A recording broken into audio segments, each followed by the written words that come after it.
યાકુબે મુતવા દ્વારા જાહેરમાં કેમેરા સામે જાનથી મારી નાખવાની તથા ખોટા પોલીસ કેસમાં ફસાવાની ધમકી આપનાર ધારાસભ્ય વિરુદ્ધ ભારત દંડ સંહિતા આધારે ગુનો નોંધાવી કાયદેસરની કાર્યવાહી કરવા બાબતે જિલ્લા પોલીસ વડાને આવેદનપત્ર પાઠવીને રજૂઆત કરી છે। સ્ટોરી રિપોર્ટ બાય કરણ વાઘેલા, ભુજ। जी बिल्कुल काले जो बनाव बन्यो है सामाजिक कार्यकर्ता युवा आगेवान है याकूबभाई मुतवा ज्यां आपणे सौ गुहार लगावा जता न्याय माटे तो ए परिसर में एक धारासभ्यश्री जे जनप्रतिनिधि है लोकोना कामों करवा माटे लोकोना कामों करवा माटे आपणे एमने चूंट्या छे अबડાસાના ધારાસભ્ય એમણે જેવી રીતના જે વર્તન કર્યો છે એ ખરેખર નિંદનીય છે। આવું ના હોવું જોઈએ કારણ કે એમના દ્વારા જે શબ્દો જે બોલ્યા છે એ ખરેખર ગેરવર્તણૂકપૂર્વક કહેવાય। અમારી એક રજૂઆત છે એસપી સાહેબને કે જો કાયદો જે છે એ બધા માટે સરખો છે અને કાયદામાં જોગવાઈ પણ છે। કોઈ એમ માનતો હોય કે હું આ પદ ઉપર છું અને ગમે એમ કરી શકું છું તો એ કાયદો એની રજા આપતો નથી। તો જે પણ આ વસ્તુમાં અને એ પરિસરમાં જ્યાં બોલ્યા છે એ પરિસરમાં સીસીટીવી ફૂટેજ છે તો તમામની તપાસ થવી જોઈએ અને જે સીસીટીવી ફૂટેજની અંદર જે સામે આવે જો સાચી વસ્તુ હોય તો ધારાસભ્યશ્રી ઉપર પણ આ જે કાર્યવાહી થવી જોઈએ અને અમને વિશ્વાસ છે કારણ કે કાયદો બધા માટે સમાન છે અને જે અમે એ જ અપેક્ષાથી આવ્યા છીએ અને અમને અપેક્ષા એ જ છે કે આ વસ્તુમાં કાયદેસરની કાર્યવાહી જે પણ થશે એ એનામાં સ્પષ્ટ અને તટસ્થ થવી જોઈએ એ અમારી માંગણી છે। મારું નામ યાકુબ મુતવા છે।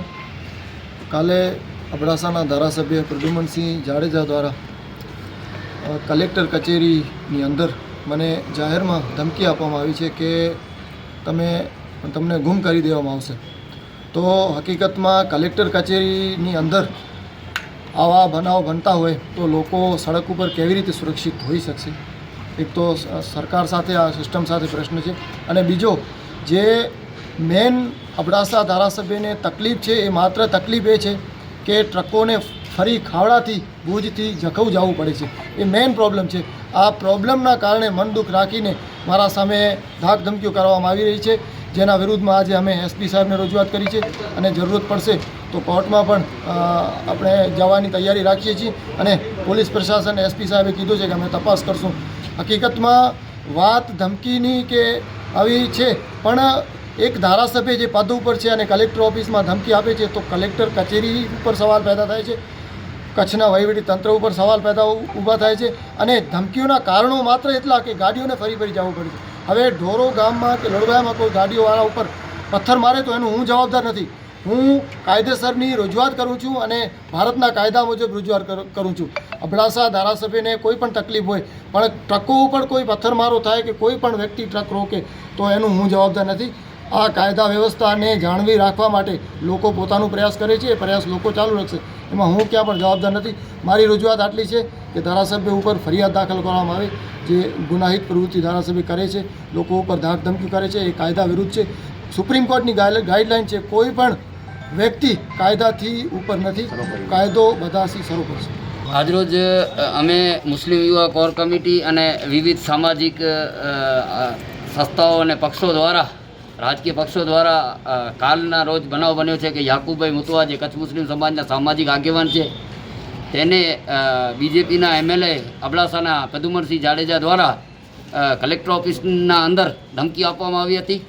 તો હું અહીંયાથી સીધો મુસ્લિમ સમાજને જ એક સવાલ કરું છું કે શું તમે નથી જોઈ રહ્યા કે જે લોકો તમારા અંદર આવી અને બેસે છે, જેમને તમે સૌથી વધુ માન રાખો છો, એ જ લોકો તમારા મુસ્લિમ યુવાનોને આવી ખુલ્લેઆમ ધમકીઓ આપી રહી છે। આવી જાગૃત યુવાનોને ધમકી આપવાનું કામ કરવાનું અને એને ડામવાનું કામ કરવાનું, કેમ કે યાકુબ એક જાગૃત નાગરિક છે અને મુસ્લિમ સમાજમાં તે હંમેશા લડે છે। આવા લોકોને ડામવાનું કામ કરવાનું એમએલએનું કામ નથી। તો મુસ્લિમ સમાજની હકીકતમાં તો આંખે ખુલવી જોઈએ કે આ જોઈ લો, જેને તમે પ્રતિનિધિ સમજો છો, જેને તમે વોટ આપો છો, જેમને તમે એકતાનું ને મસીહા સમજો છો, એવા લોકો મુસ્લિમ યુવાનોને આવી રીતે જાહેરમાં ધમકીઓ આપે છે। તો એ હકીકતમાં તમને વિચારવાનું છે કે કોણ તમારા સાથે છે અને કોણ તમારા સાથે નથી।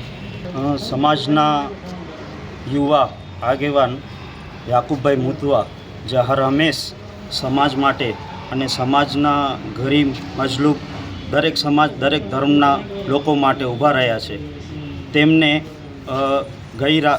ગઈ રોજ કલેક્ટર કચેરી મધ્યે અબડાસાના ધારાસભ્ય દ્વારા ધમકી આપવામાં આવી હોય અને કલેક્ટર કચેરી એક એવો પરિસર છે જ્યાં કને લોક ઇન્સાફ માટે આવે છે, એમની માટે ગુહાર લગાડવા માટે આવે છે અને એ કચેરીની અંદર જ જો આવું વર્તન થતું હોય તો ખરેખર આ પડકારરૂપ કલેક્ટર સાહેબ પોતા માટે છે. ખરેખર આ વિચારવાનું કલેક્ટર સાહેબ પોતાને છે કે જો એમની પરિસરમાં આવી રીતે ધમકીભરી વર્તન થતું હોય તો ખરેખર આ નિંદનીય ઘટના છે અને આ કોઈ પણ રીતે સાખી ન લેવાય એવી ઘટના છે. એક તમે પદ ઉપર બેઠા હોય એનો મતલબ એવું નથી કે તમે કોઈ પણ વ્યક્તિને આવી રીતે સત્તાના નશામાં ધમકી આપો. આ બાબતે આજરોજ અમે એસપી કચેરી પણ આવ્યા છીએ અને એસપી સાહેબને પણ એ જ રજૂઆત કરી છે કે કોઈ પણ વ્યક્તિ હોય જો કલેક્ટર કચેરીની અંદર આવી રીતે ધમકી કરતું હોય તો ધમકી દેવી ઇમ્પોર્ટન્ટ નથી વધુ પૂરતું, પણ કલેક્ટર કચેરીની અંદર કોઈ આપતું હોય ધમકી, ત્યાંના સીસીટીવી ફૂટેજ પણ હાજર છે.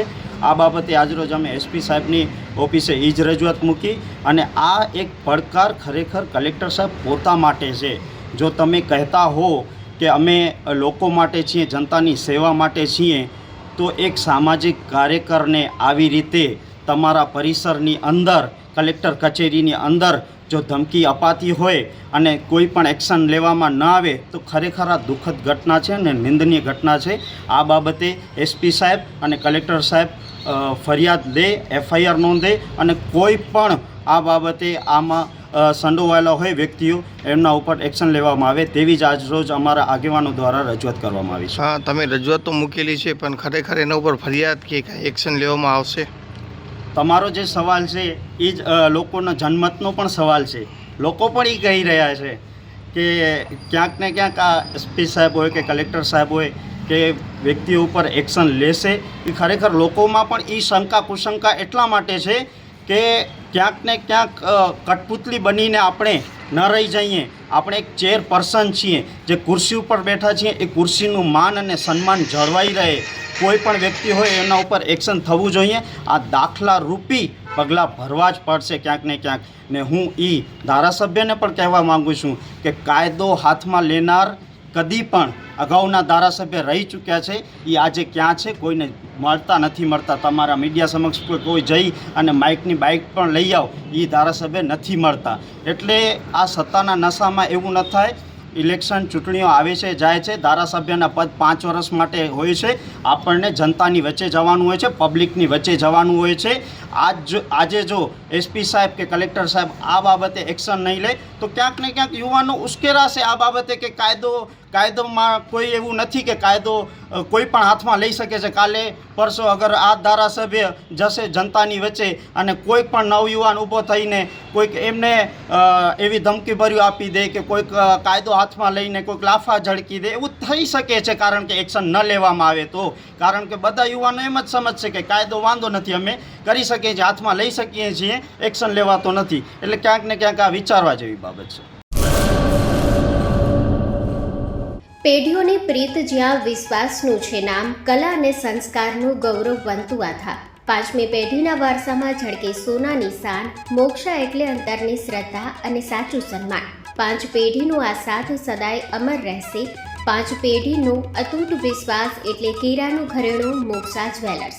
ગામ કેરાના હૃદય સમાન અને વર્ષોથી આપણી સંસ્કૃતિને દાગીનામાં કંડારનાર મોક્ષા જ્વેલર્સની મુલાકાતે આજે જ્યારે શૈલેષભાઈ શાંતિલાલ સોની આ પેઢીના 5મા વારસદાર તરીકે ગાદી સંભાળી રહ્યા છે, પણ વડવાઓના આશીર્વાદ અને ગ્રાહકોનો અપાર પ્રેમ પણ ઝળકે છે. પારણાના ચાંદીના વાસણથી લઈને લગ્નના ભવ્ય ઘરેણા સુધીનું અદ્ભુત કલેક્શન, જૂની કલા અને નવી સ્ટાઇલનો અનોખો સંગમ, ભગવાનના શણગાર અને ગિફ્ટ આર્ટિકલ્સ માટેનું ઉત્તમ સ્થાન. તમારા જીવનના દરેક સુનેરી અવસરને બનાવો વધુ ખાસ મોક્ષા જ્વેલર્સ સાથે. તો નોંધી લેશો અમારું સરનામું: મોક્ષા જ્વેલર્સ, કેરા, તાલુકો ભુજ, કચ્છ.